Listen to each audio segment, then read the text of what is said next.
bebendo da fonte. Olá, meu irmão, minha irmã. Mais uma vez nos encontramos no nosso programa Voz da Igreja. Obrigado por estar aí, por participar, por estar conectado a nós semanalmente através deste canal, onde podemos partilhar as coisas boas e belas da nossa fé. Convido você a mergulhar no texto da Sagrada Escritura e aqui beber desta fonte bendita e perene da boca de Deus que permanece falando sempre à sua amada esposa, que é a Igreja, através do nosso contato espiritual e orante com esta palavra. Deus nos fala sempre. Então convido você neste programa, neste primeiro bloco, a mergulhar comigo no texto de Mateus. Mateus capítulo 16, versículos 13 a 19. Jesus foi à região de Cesareia de Filipe e ali perguntou aos seus discípulos: quem dizem os homens ser o Filho do Homem? Eles responderam: alguns dizem que é João Batista, outros que é Elias, outros que é Jeremias ou um dos profetas.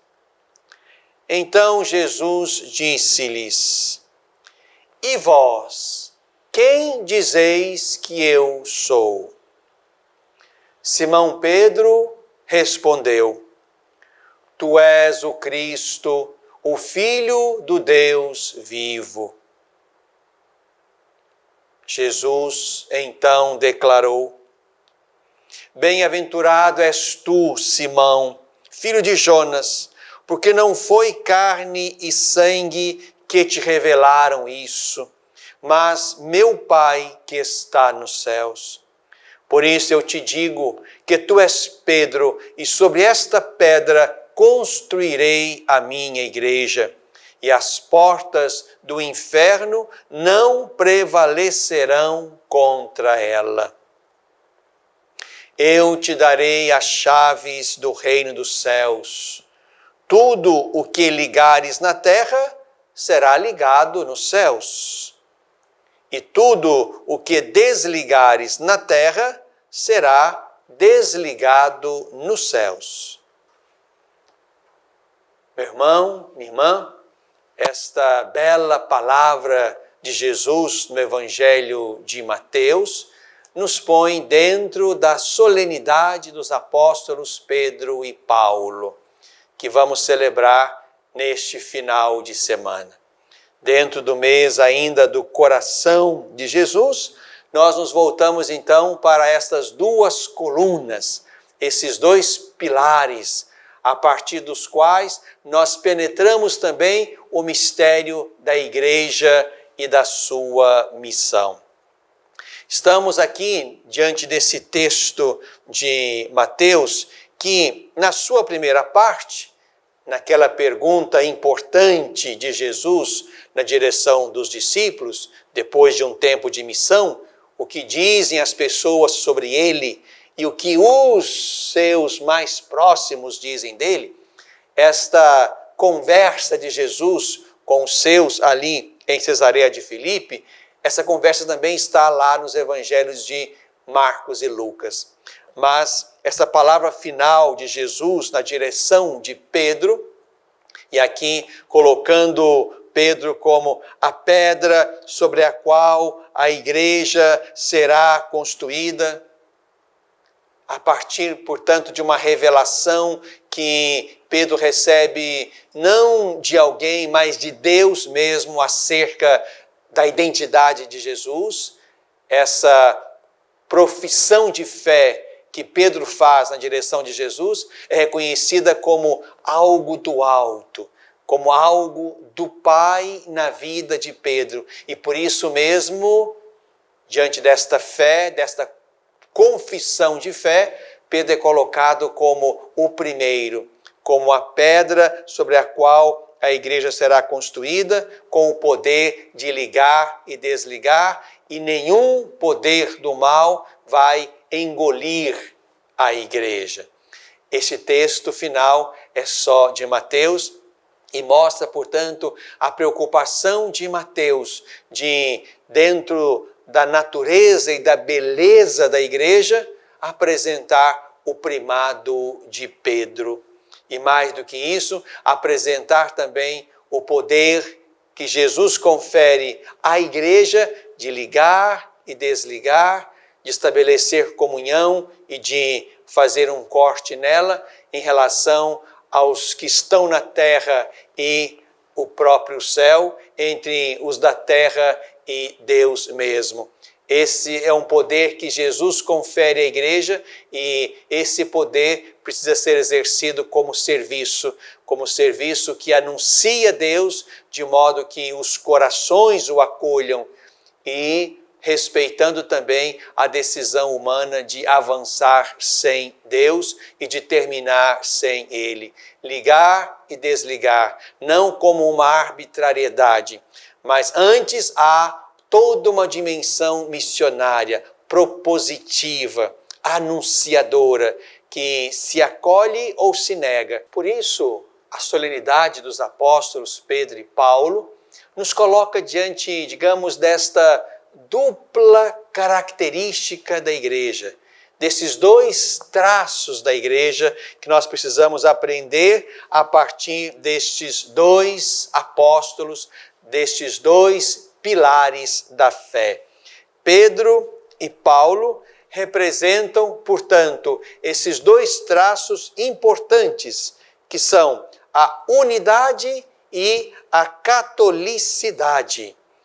Enquanto Pedro representa exatamente o ministério da unidade, e de uma unidade construída no amor, na caridade, Paulo representa a catolicidade, isto é, a universalidade do mistério anunciado a todos, de modo que, anunciado o mistério e ele sendo acolhido no coração humano, então se liga esse coração humano a Deus e ao céu. E coloca esse coração humano, portanto, numa dinâmica e num mistério de salvação que se experimenta pela fé em Jesus Cristo, anunciado e acolhido. O prefácio da solenidade que nós hoje vivenciamos neste final de semana na liturgia da Igreja Católica, o prefácio da solenidade dos apóstolos Pedro e Paulo nos faz exatamente pensar nisto, na missão, no carisma, na graça que esses dois apóstolos representam. Vamos rezar assim na missa. Pedro, que foi o primeiro a confessar a fé em Cristo, como nós ouvimos hoje no texto de Mateus. E Paulo, que ilustrou a fé com a sua doutrina. E é este o Paulo que nós percebemos nos seus escritos. Alguém que penetra com profundidade o mistério, tendo ele mesmo sido instruído por revelação e também pelo contato com os apóstolos, com quem ele foi exatamente se encontrar no início do seu ministério apostólico. Então, Pedro é aquele que estabelece a igreja nascente entre os filhos de Israel. É aquele que, recebendo o mandato da missão, juntamente com os outros 11, se dedica a isso e estabelece a igreja nascente entre os filhos de Israel. E Paulo anuncia o evangelho a todos os povos, para que a salvação chegue a todos.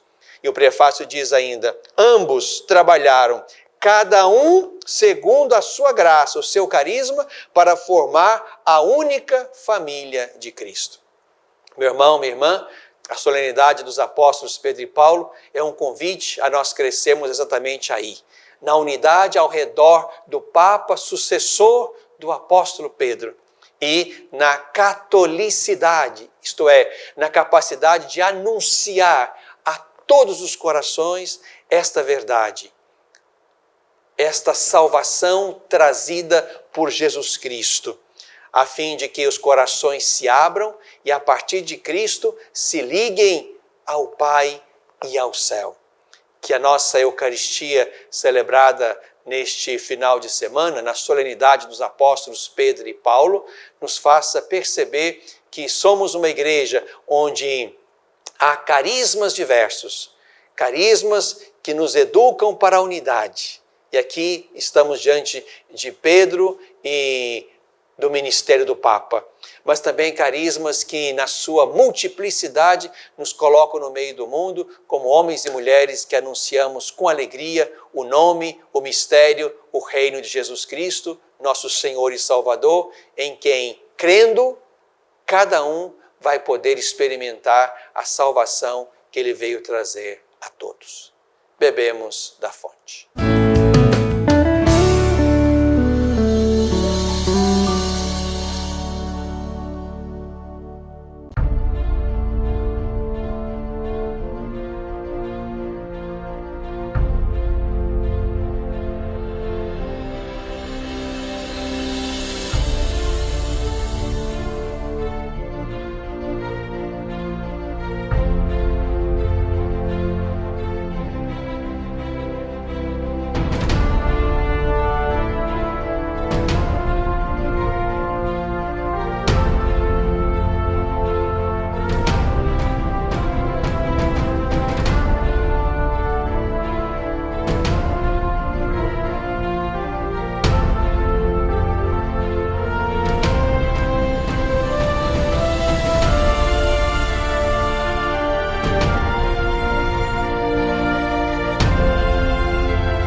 No coração deste tempo estamos na solenidade dos apóstolos Pedro e Paulo.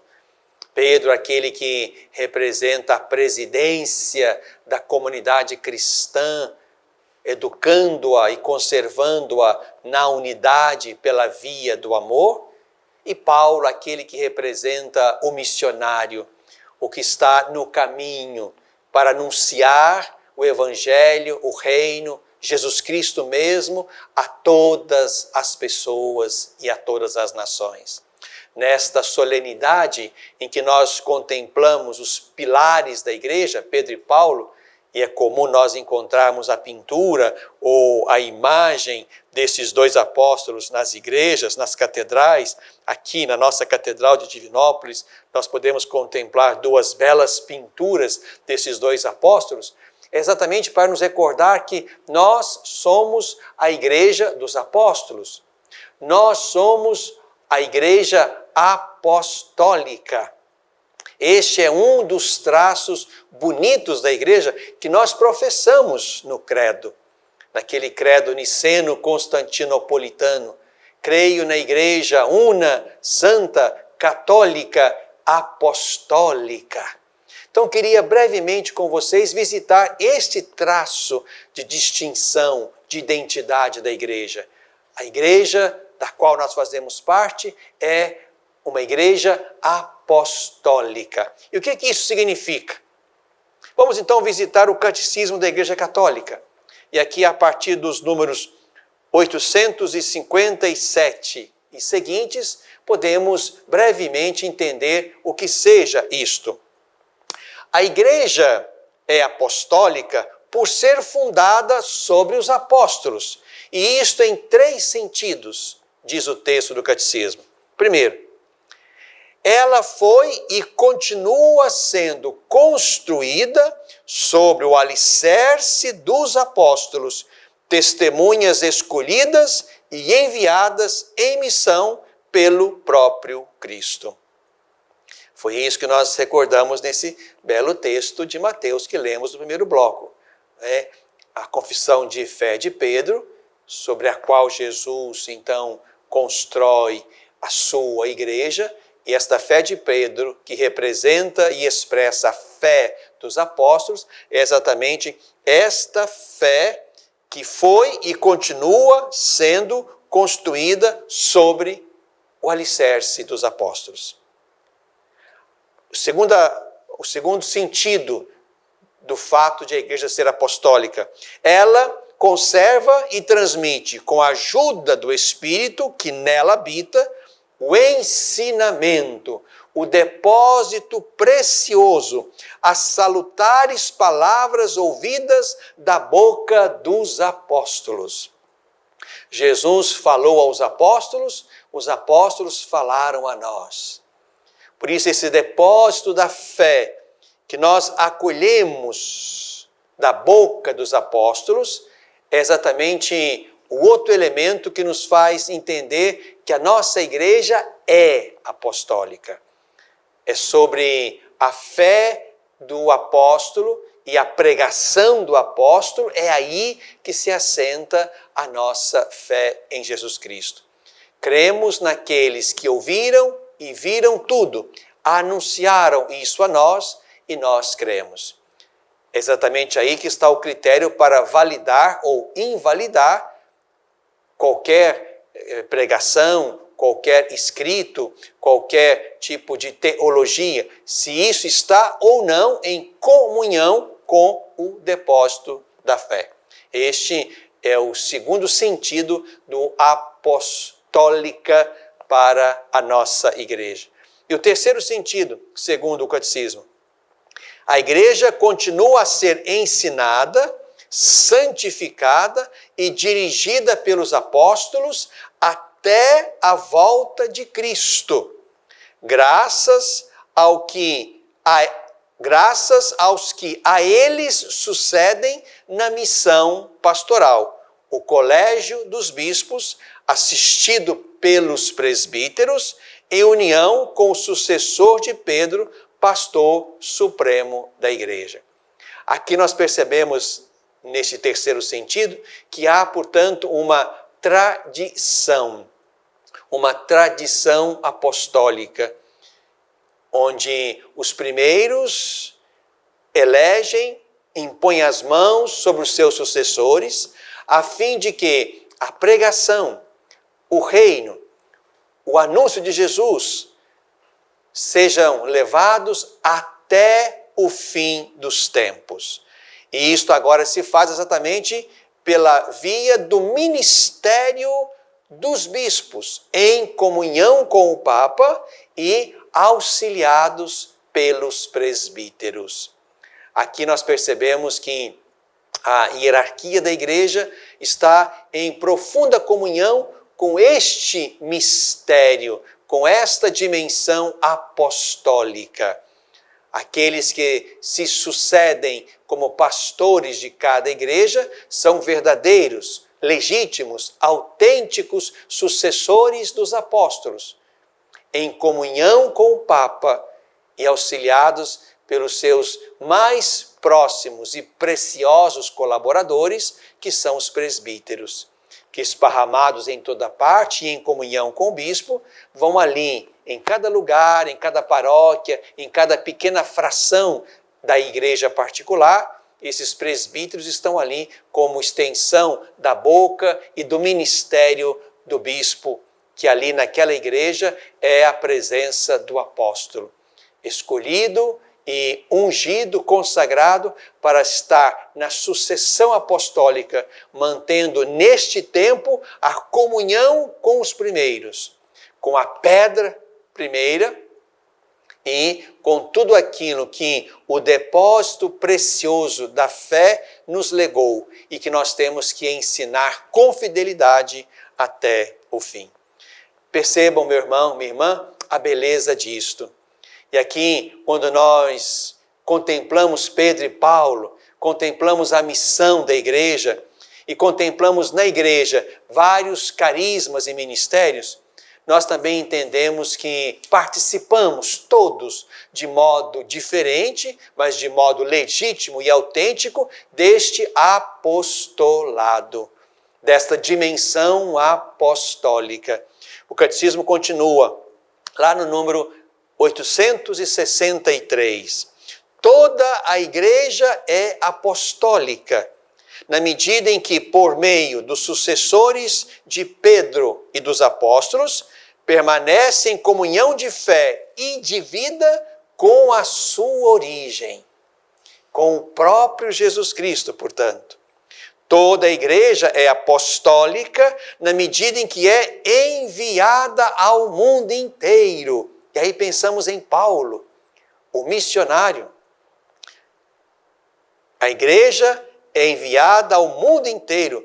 Todos os membros da igreja, ainda que de formas diversas, participam deste envio. A vocação cristã é também, por natureza, vocação ao apostolado. A sua condição de batizado, de leigo e de leiga, a sua posição, o seu carisma de consagrado, consagrada, religioso, religiosa, diácono, sacerdote, bispo, independente de qual seja o nosso carisma dentro da bela e grande estrutura da igreja, cada carisma precisa conservar a sua dimensão de apostolado. Cada um, segundo o seu grau, segundo a sua dignidade, cada um é enviado para anunciar o depósito da fé. Denomina-se apostolado toda a atividade do corpo místico que tende a estender o reino de Cristo a toda a terra. É para isso que eu vivo e trabalho, é para isso que você vive e trabalha, é para isso que eu e você temos fé, para estender o reino de Cristo a toda a terra.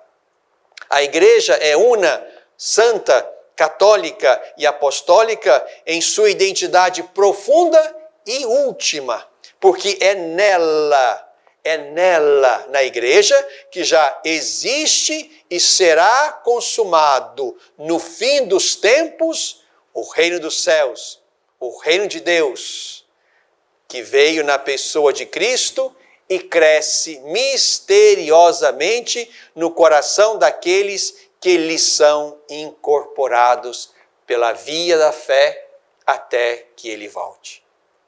Meu irmão, minha irmã, celebrar a solenidade dos apóstolos Pedro e Paulo é celebrar os diversos carismas, dons, serviços, ministérios na igreja. É celebrar exatamente o ministério petrino do Papa Francisco, que no meio da diversidade bela da igreja é aquele chamado por ministério a construir a comunhão e a unidade. O Papa preside a igreja na unidade pela via da caridade. Por isso que neste final de semana também somos chamados a rezar pelo Papa. É o dia do Papa. E também a partir do Papa rezar pelo colégio apostólico. pelos bispos que estamos pelo mundo afora, buscando na docilidade ao Espírito e na comunhão com o Papa, buscando cuidar da igreja deste tempo, com os desafios que temos neste tempo. E em comunhão com você, meu irmão, minha irmã, com a sua fé, com o seu carisma, com o seu dom a serviço da comunidade, é assim que construímos a grande e bela Igreja de Jesus Cristo, chamada a construir-se na unidade e na diversidade, de modo que, ajudados pelo Espírito, sejamos uma e bela Igreja, o único corpo místico do Senhor, no coração deste tempo.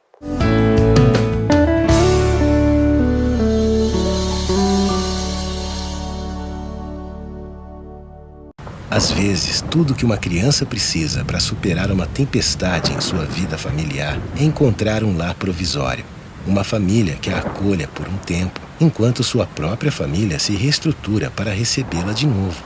Essa é a proposta do Serviço Família Acolhedora. Transformar as dificuldades de hoje em possibilidades de futuro. Serviço Família Acolhedora. A tempestade passa, a vida continua. Participe e faça a diferença.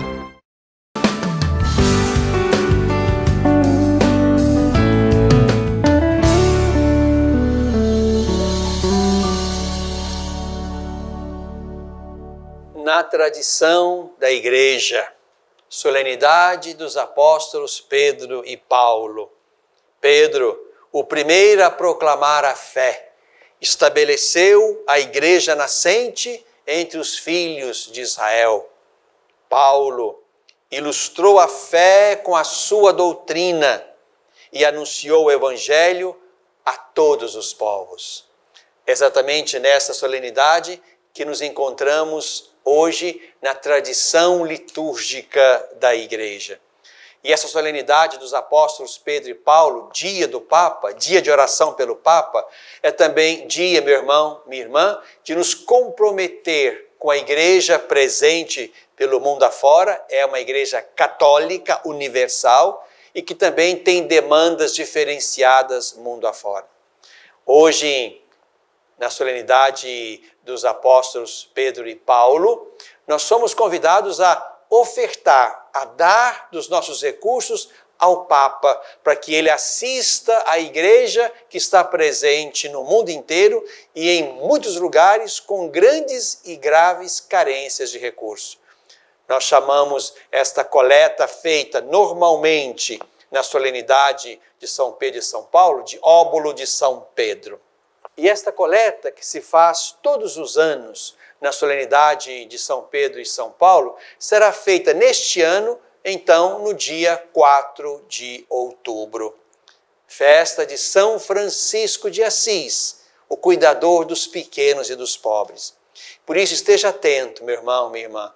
Lá mais proximamente haveremos de falar disto.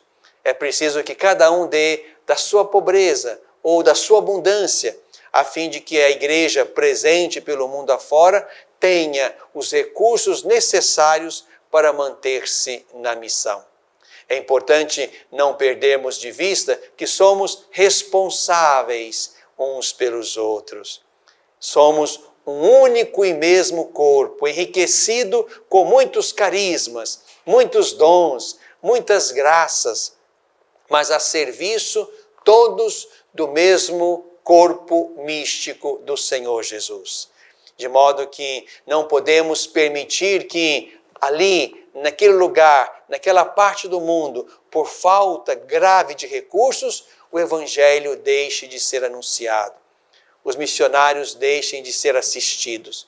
Por isso, neste ano, somos chamados lá, na festa de São Francisco de Assis, a colaborar generosamente, para que a nossa participação, o nosso dom oferecido para a missão, ajude a igreja pelo mundo afora. E ajude, digamos assim, a solicitude pastoral, caritativa do Papa, a fim de que, olhando para todos, ele saiba colocar investimento e ajuda ali onde a missão é mais difícil, mais exigente e onde os recursos são mais escassos. Na tradição da igreja.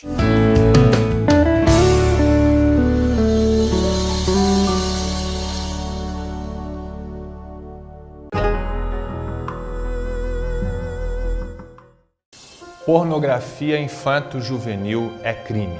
Todo aquele que produz, vende, publica, divulga de qualquer forma ou até mesmo armazena vídeos ou fotos pornográficas de crianças e adolescentes pratica crime grave e está sujeito a uma pena de até 8 anos. Se você teve contato com esse tipo de material pelas redes sociais, jamais passe adiante. Não divulgue e nem guarde essas imagens criminosas. Denuncie quem publicou ao promotor de justiça ou à polícia. Defender a criança é responsabilidade de todos nós, todos contra a pedofilia.